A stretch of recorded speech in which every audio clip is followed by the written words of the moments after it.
పాణ్యం నియోజకవర్గం Kalluru urban 34వ ward నందు ప్రభుత్వ మెడికల్ కాలేజీల ప్రైవేటీకరణకు వ్యతిరేకంగా రచ్చబండ కోటి సంతకాల సేకరణ కార్యక్రమంలో పాల్గొన్న వైఎస్ఆర్సీపీ కాంగ్రెస్ పార్టీ నంద్యాల జిల్లా అధ్యక్షులు పాణ్యం మాజీ ఎమ్మెల్యే కాటసాని రాంభూపాల్ రెడ్డి ప్రభుత్వ మెడికల్ కాలేజీలను ప్రైవేట్ పరం చేయాలని కూటమి నిర్ణయానికి వ్యతిరేకంగా కోటి సంతకాల సేకరణ కార్యక్రమాన్ని ప్రారంభించి ఇంటింటి దగ్గరికి వెళ్లి ప్రజలందరి చేత సంతకాల సేకరణలో పాల్గొని వైఎస్ఆర్సీపీ సంక్షేమ పాలనకు మద్దతు ఇవ్వాలని పిలుపునిచ్చారు. ఈ సందర్భంగా కాటసాని రాంభూపాల్ రెడ్డి మాట్లాడారు.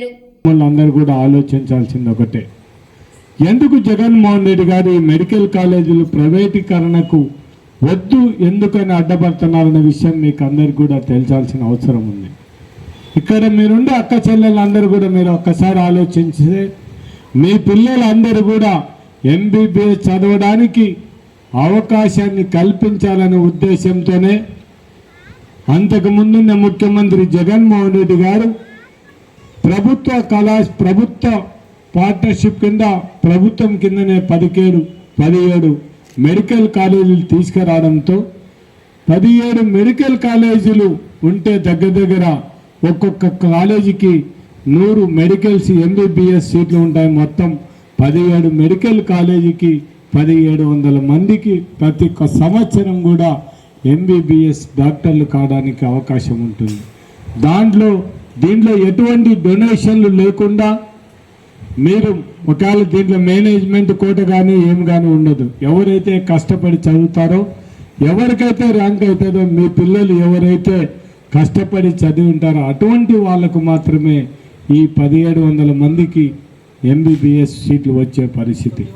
జగన్మోహన్ రెడ్డి గారు అధికారంలో 5 మెడికల్ కాలేజీలు ఏర్పాటు చేయడం జరిగింది.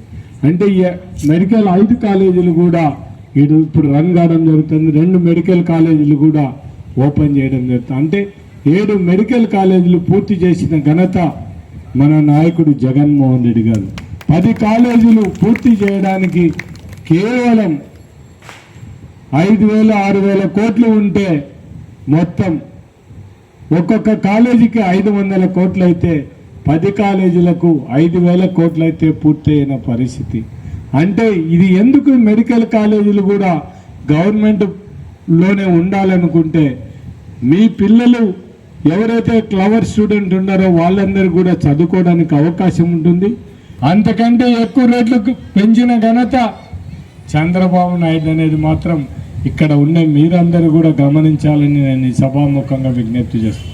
ఈరోజు జగన్మోహన్ రెడ్డి ప్రభుత్వంలో రైతులు పండించిన పంటకు ప్రతి ఒక్క పంటకు కూడా గిట్టుబాటు ధర కల్పించిన ఘనత ఆనాడు ఈరోజు జగన్మోహన్ రెడ్డి ప్రభుత్వంలో రైతులు పండించిన పంటకు ప్రతి ఒక్క పంటకు కూడా గిట్టుబాటు ధర కల్పించిన ఘనత ఆనాడు జగన్మోహన్ రెడ్డి ఉంటే, ఈరోజు తెలుగుదేశం ప్రభుత్వంలో పండించిన పంటకు గిట్టుబాటు ధర లేక రైతులు ఎంత ఇబ్బంది పడుతున్నారనేది కూడా మనం కళ్ళారా చూడడం జరిగింది.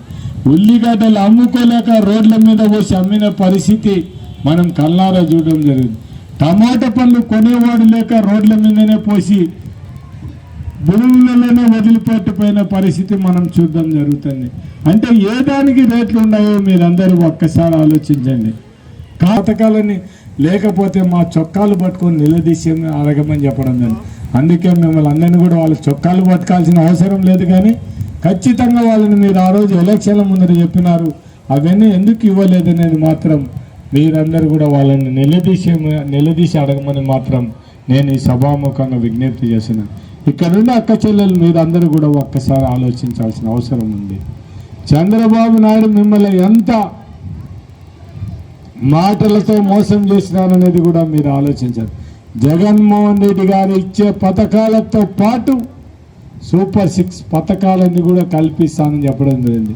అక్క చెల్లెలు అందరూ కూడా ఏం ఆలోచన చేసినారంటే జగన్మోహన్ రెడ్డికి ఓటేస్తే వచ్చేది జగన్మోహన్ రెడ్డి ఇచ్చే పథకాలే కదా, అదే చంద్రబాబు నాయుడికి ఇచ్చే పాటైతే జగన్మోహన్ రెడ్డి ఇచ్చే పథకాలతో పాటు మళ్ళీ ఈ సూపర్ 6లు వస్తాయి, దండిగా వస్తాయి. మొత్తం దండిగానే మొత్తం ఈ రాష్ట్రం నుండి అక్క చెల్లెలందరూ మోసపోయి మొత్తం తెలుగుదేశానికి ఓటు వేయడంతోనే మేము అందరం కూడా మీకు ఎంత సేవ చేసినా కూడా జగన్మోహన్ రెడ్డి మిమ్మల్ని ఎంత ఆర్థికంగా అభివృద్ధి చేయాలని మంచి పనులు చేసినా కూడా మీరు దాన్ని మాత్రం చంద్రబాబు నాయుడు గారి మోసం మాటలు మీరు గుర్తించకపోవడంతోనే మీరందరూ కూడా మోసపోవడం జరిగిందని మాత్రం నేను ఈ సభాముఖంగా మీకు అందరి విజ్ఞప్తి చేస్తాను.